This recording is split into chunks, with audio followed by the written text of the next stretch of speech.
Okay, I didn't do much last night except do that video I was talking about the special knife. But I'm not going to include it in the episode right now because it was just too long. So I'm going to attach it at the end. That way if you don't want to be watching it, well, you know how to click the stop button. Now, this morning's sunrise is just about to happen, and I'm noticing that it is almost identical to yesterday's. I'm going to do something a little different. I don't know when I'm going to do it, if it'll be in this episode, or it probably will a little later on, because it hasn't happened yet. But I want to try and have the two sunrises, yesterday's and this morning's, running simultaneously, side by side, to within, I think I can get it adjusted so that they'll be within 1/15th of a second from being running at the same time. And it'll be just kind of interesting to see when the sun actually breaks the horizon, which should be right about now. Yeah, right about now, all being well. Now, it could be that there's too much cloud cover way off in the distance there, and we're not actually going to be able to see it, because I think we should be able to see it glinting through. It was about a minute or so earlier yesterday morning. Anyway, enough about the sunrise. Let's kind of get on here. I wonder if this is, I used CA thin on this. I'm hoping it's going to hold, and the reason I got all the stuff on it here is because I used the curing agent to try and expedite things. Yeah, I think if I'm careful, it's not going to break off. I got a little bit careless yesterday, I guess. I kind of like these. They're just about the right diopter for viewing when you don't want to use the magnification hood because it's too close.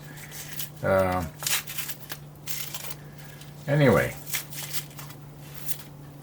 like I said yesterday, I can't fight my way into a paper bag. Now, I made a couple of mistakes here yesterday when I was gluing this up. And I'm sure somebody just said, "What do you mean only two?"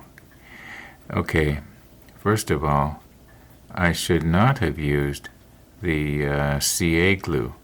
I should have used the Revell Contra, or maybe the Tamiya cement. It's kind of thick. And used a toothpick to put it on, because the applicator, you absolutely could not use the applicator that's in that jar. Anyway, yeah, I should have used the Contra. It would have been perfect. Just put a little tiny bit on there, and then it would have melded the plastic together. Now, the second mistake I made. Okay, this is another one of those pieces.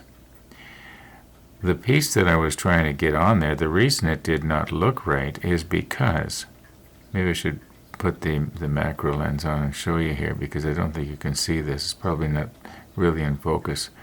Plus the fact that old Ron has this poking compulsion that he keeps poking at stuff. Yeah, I'm going to put the macro lens on and show you what was wrong. Okay. Let's try not to get this out of the field of view here when I'm flipping it around. Maybe if I take this little piece of plastic and put it right there on the cloth, if it'll come off the tweezer, that is. Okay. No, don't poke at it, just leave it there. Alright, so I know that if I keep this about a millimeter away from me. Anyway, here we go. Got something different to point with. We'll use Mr. T's poking device here. Okay. Now, remember there was a little notch right here, and I was wondering why is there a little notch right there? In other words, there was a part that had come down, and it was actually part of the flashing that I was supposed to have nipped off, which I didn't. Now this one I got it right, but the other one, which is that I tried to glue on, it had this other thing hanging down here, leaving a little notch right where I'm touching right there, and I couldn't figure out what that little notch was supposed to go over. It just didn't make any sense. So, well, we've got this one more or less right. It could have been maybe cut a little bit different there. You can see that it's not perfectly straight along this edge here, but it's a lot better. So yeah, that was kind of too bad. It's funny, I didn't notice that yesterday, but I just didn't. And it's also funny that nobody told me about it. Now something like that a person might not have noticed, because I don't think we were quite as close in and detailed as we are right now. Anyway, I started to move it away, didn't I? Yeah. Okay, let's see if we can get one of these gun barrels in place here.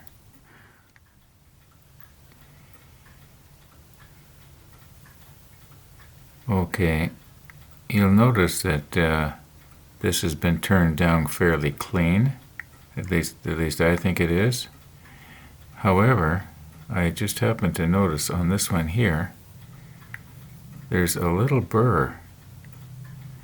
And I tried to pick it off with my fingernail, and it's on there pretty good. So I'm just going to use probably 1000 grit sandpaper and just get the end and get that cleaned off, because that might make it a little bit harder to get it all the way down into the hole. Yeah, I just thought I'd show you that. I found that kind of interesting.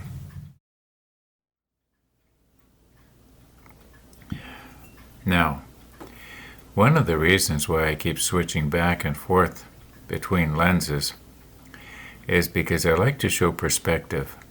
If I am constantly using my macro lens and constantly zoomed right in, people get the idea that the parts we're dealing with are a lot bigger than they really are, and you don't realize just how small this stuff is. Now, I couldn't find my 1000 grit sandpaper, so I used 400 grit. And I think I've got that thing off of there. In fact, I can't even tell which one it is anymore. I actually pared down both of these just to make, maybe I'm using the wrong tweezer here. Or maybe I could just use my fingers. Not really. Okay, so we're going to be wanting to get this right in that little hole there. Now, you just know that right now I'm going to hold this real still like this, and then I'm going to try and put my macro lens on and put this back in the same position again so it looks like I just zoomed right in. I would be really happy if they come out with a lens that was sort of a do-everything lens, like it would go all the way from macro right out to wide angle, or extreme telephoto, or I know they sort of have those lenses, but they're just not sharp at all focal lengths and what have you. So, but wouldn't it be nice if they invented a lens that would do that? I mean, they could charge almost anything for it. Okay, let's see here now if we can do our switcheroo thing and have it look believable. So, okay, did I get it even reasonably close here? I'm usually pretty good at that. What I'm not good at anymore is putting together really small parts. Now this has to go in there. The tweezers that I'd like to be holding this barrel with are the ones that are holding this part. So let me find something different. Where's Tony's tweezers? Okay, here we go.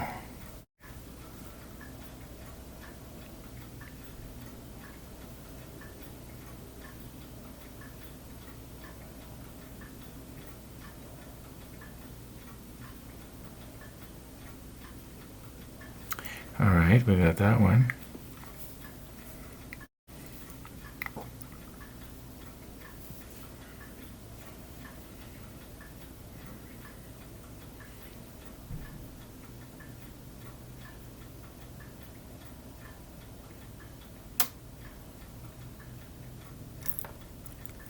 We almost had the other one.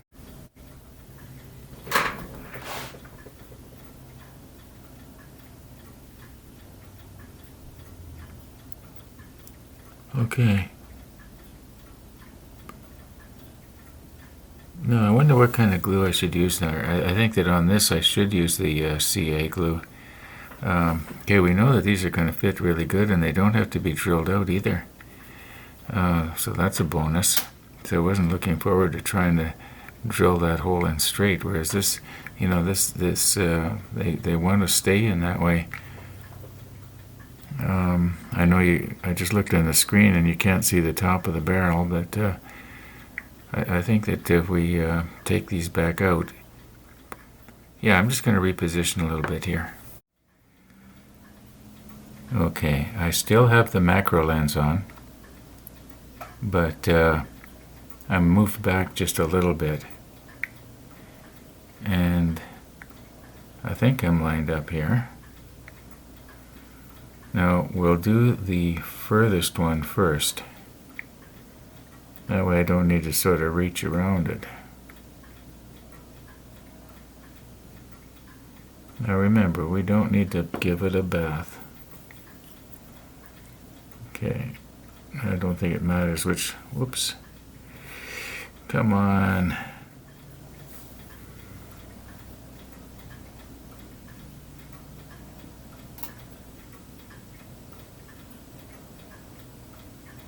Okay, now let's do the other one before the CA cures, and we can't do any adjusting. No, it shouldn't take very much, right?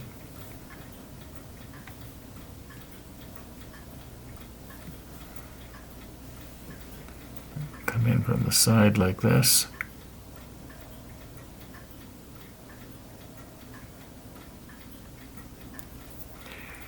Now, I do believe, as long as I get these guns parallel,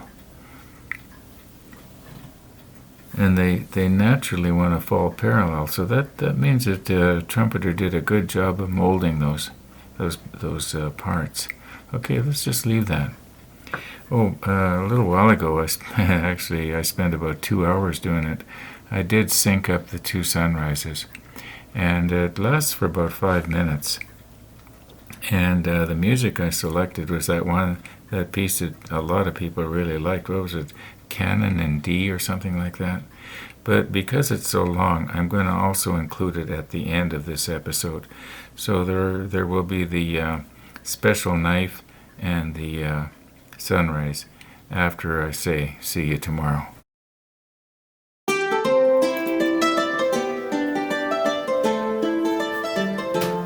Okay. We are doing so much talking about food in this segment that I'm not going to beat the pizza segment to death.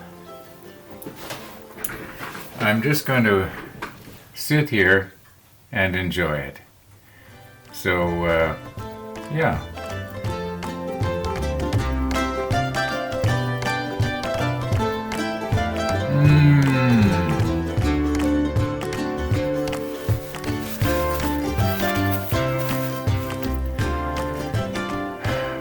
Too bad pizza day didn't come every day. Okay, let's get back to this. Now, I don't know how often our blue jay came to the bird feeder today, but I did notice it once, and I jotted down the time so I could get to it later. Well, I got to it later. And and you'll notice that it actually sticks its beak in the new seed. Yeah, I was kind of surprised. I thought it would go for the black oil seed. Well, maybe it's changed its diet. Okay, I was going to continue on and remove our gun barrel assembly out of the tweezers here. Then I remembered. Remember yesterday I said that we were through with the G sprue? Had all the pieces? Well, I missed a part. There's actually a little piece called 11. I'm sure glad I didn't cut this sprue all up and make pen parts out of it. Yeah, don't know where it goes, but it obviously is for something. Unless it was something we were supposed to use in the past and I didn't. Anyway, now, I think it's probably safe to try and take this out of here. I still want to be careful. I don't know if I should be holding it by the barrels or maybe down here would be a little better. Okay. Now, we have to get these mounted in here somehow. I think the best way to do this is to lay it on the table, and also we're going to have to steady the manual and see exactly how this is supposed to go. Because if I glue it together wrong, well, that's not good. Okay. Okay. This piece has to mount something like this. And, oh, wait a minute, I got that upside down. Ron, for goodness sakes.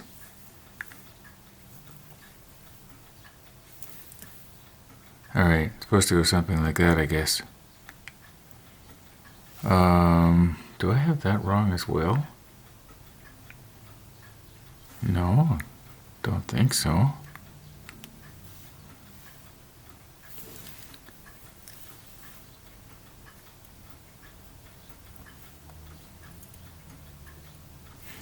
It actually fits better that way, but that's not the way the manual has it. Manual has it this way here.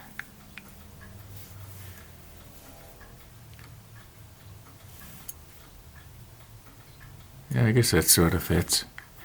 Okay, and then the barrels have to stick out here, obviously. All right, now,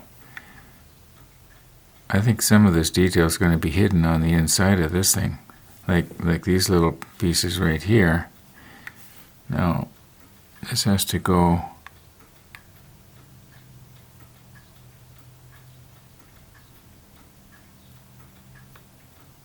I'm afraid to squeeze it too hard here.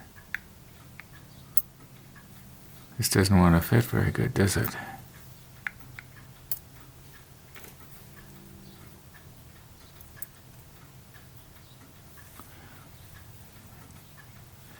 Okay, now the idea is that this is supposed to go in that. You know, I may have to do this off camera. Or is it a case of this hole has to be drilled out just a little bit? Maybe that's the problem. I'm going to try it one more time, and if it doesn't want to go, then I'm going to consider drilling out the hole. Now it has to go this way. Okay.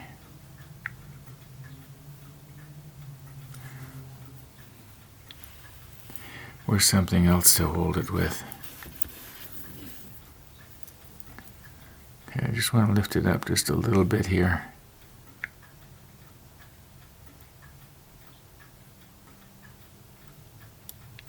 Yeah, it just doesn't want to go in there. I think I'm gonna drill that hole out just a little bit so it's, you know, what time we got here? 12 minutes to 3. Oh, there it's going. It's kind of going.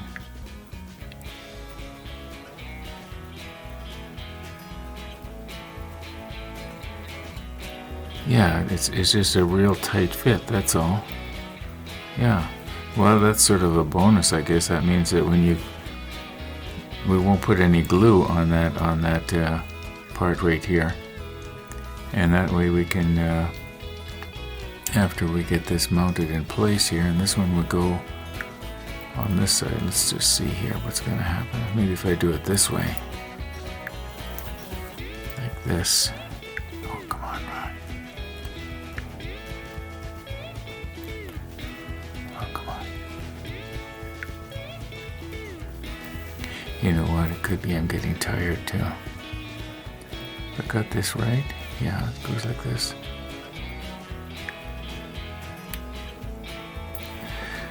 Well, it goes something like that. You know what? I think I'm going to call it quits for today. Thanks for watching, everybody. And all being well, we'll see you tomorrow. And don't forget, right afterwards comes the episode about the knife, and then it will end up with the sunrise. Yeah. See you tomorrow.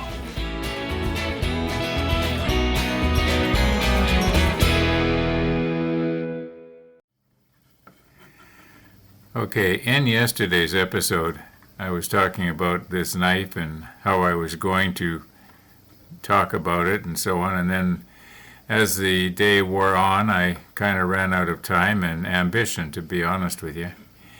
And, okay, so now we'll talk about it. This knife used to be a knife exactly like this. And what I did was, I wanted it so that when I come down, like, it's not sharp here anymore. So that when I come down, it's flat all the way around, okay?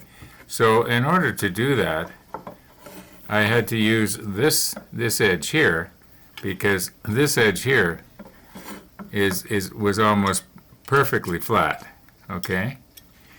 So I dulled this sharp edge, and I sharpened the dull edge that was straight. And naturally I had to be really careful that I didn't sharpen too much, or I'd end up having it wavy. But I got it pretty close. And then when I went to bend it, it had the feeling like it could all of a sudden snap. It's that kind of steel. It's sort of a spring steel, and so I heated it. That's why it's discolored. So I heated it so that I could bend it without breaking it. So now I've got a knife that is sharp. It's quite sharp, not razor sharp, but it is quite sharp right here. And when it comes down flat all the way around, makes contact. Okay. So why did I want a knife like this? Okay, here's what happened.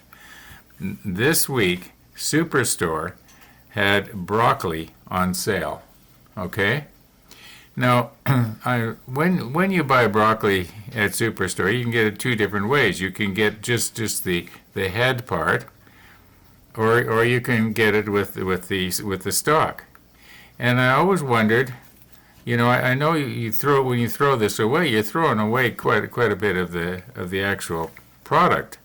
And so I thought, I wonder if you can do anything with this. So I went online, and sure enough, you can. Now, people were demonstrating how they would pare the outside off, and they would use a straight knife like this. And I was noticing what seemed to me that a lot of the good stuff that's on the inside was getting thrown out. And I was thinking, well, how would it be if a person was to have a knife that was sort of more to the shape of the stock, okay? And now I don't know how far. I haven't tested it. I haven't tried this yet. I don't know if this is going to work. You're going to see it along with me for the first time. And so I don't know how much of this you can actually eat and how much of it you can't. I got a feeling that you probably have to go in probably about 1/8 of an inch. Now, what I was thinking of doing, and I'm just going to have to go get my other knife. Okay, I'm back. If it looks a little bit grungy, it's because I just used it to cut up a bunch of celery. All right, now what I was thinking is, well, let's first just get rid of that part on the bottom there. Okay, all right. All right, now this is actually the first time I'm looking at this edge on here.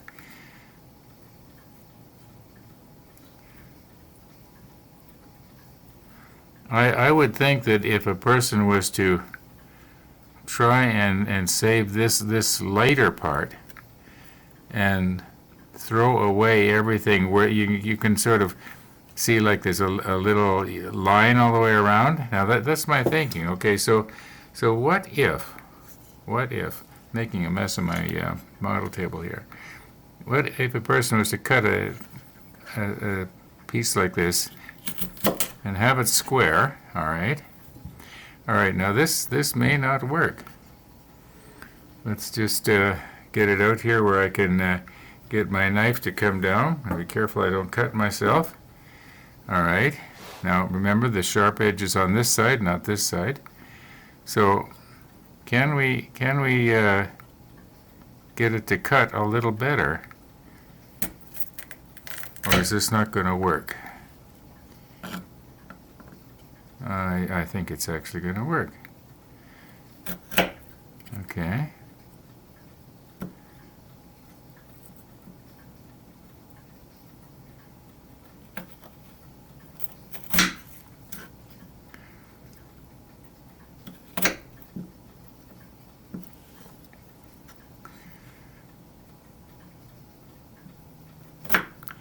Now, maybe I should have gone just a little bit closer there. I don't know. Now, I would think if I was to throw this in the pressure cooker, what does it look like on the inside there?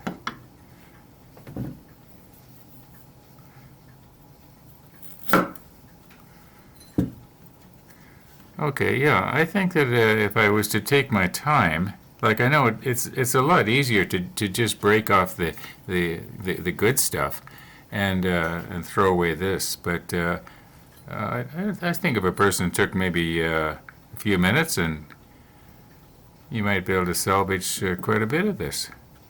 All right, so that's what this is all about. Now, just a quick update here. A little while ago, I took everything back into the kitchen, and I was starting to cut it up, and I got to thinking, I just wonder how unedible this outer part is. And so I took a little piece of it, and some people might think that's kind of maybe risky or gross. And I chewed on it, and I thought, you know, it's not near as fibrous as I thought it was. So, being as I'm cutting it up into little tiny slices like this, and what I do is I make cream of whatever soup, whether it be bean or, in this case, broccoli or whatever. I put it in the blender, and I puree it something fierce, and it grinds it down almost to a liquid powder, if that makes any sense. And so bottom line is, I cut up all the stalks into slices like this, and yeah, I'm going to freeze part of it, and but I got enough to make two pressure cooker fulls of cream of broccoli soup. And yeah, the broccoli was on sale, a limit of 4 bunches. So I got 4 bunches. Now I can't get 4 bunches into my pressure cooker, but I can get probably 2. So yeah, we're going to have, I'm guessing 5 or 6 quarts of cream of broccoli soup by the time I'm through here. Well, maybe not that much. But anyway, just wanted to give you a quick update as to what I was doing. Not that anybody cares, but and I'll let you know. I'll let you know what it tastes like. Maybe we can look at some of it up close after it's done. But it won't be today, and it probably won't be tomorrow. Okay, here's what's happened. I was able to get it all in the pressure cooker, and I finished it up last night, almost 12 hours ago. And it is settled, you might say, or separated in the last 12 hours. I can see on the bottom here where there is no what you might call chunks or anything like that. It is very, very well pureed, blended. Now, okay, now it's shook up.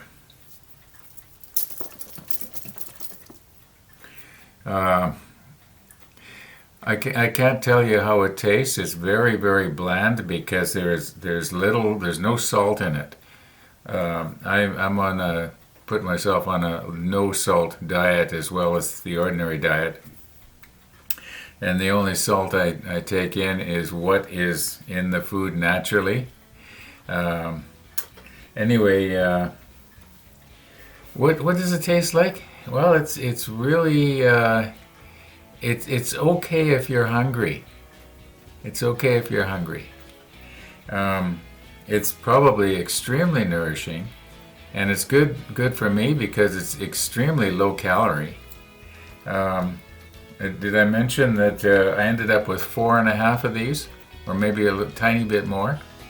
And I figured it out here. You should be able to see it on the screen. There's only 33 calories per cup, so it's quite low calorie. It just doesn't taste real good, but it tastes nourishing. And like I say, when you're hungry, almost anything will taste good, right? Anyway, I think we probably beat this to death. I don't know what else I can tell you about it. And if you've gotten this far in today's episode, oh, you're gluttons for punishment. Yeah, speaking of gluttons, that's how I got myself into the problem that I did. Anyway, thanks for watching, and all being well, we'll see you tomorrow.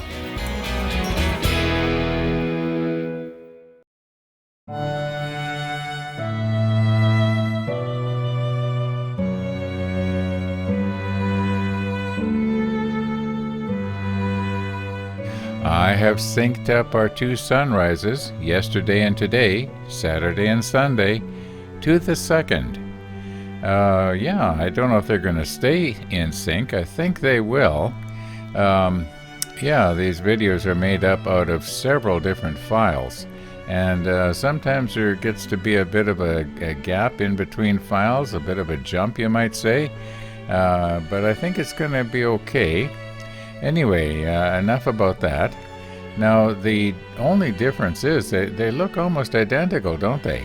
But you're going to notice that the one sunrise, yesterday's, is going to come up a little bit earlier, about almost 2 minutes earlier. And you'll also notice that today's sunrise is a little bit not only later, but it is slightly more to the right. In other words, to the south. Yeah, it's closer to that light standard. The light standard that had the bird on it on Saturday. Yeah, there's subtle differences, plus the fact that if somebody walks by, they're in the one scene and they're not in the other. It'd be interesting to know if the same people walk by at the same time every day. Probably Monday through Friday they do if they're walking to catch the bus or go to work or something. Anyway, I'm just going to let it run here for a while.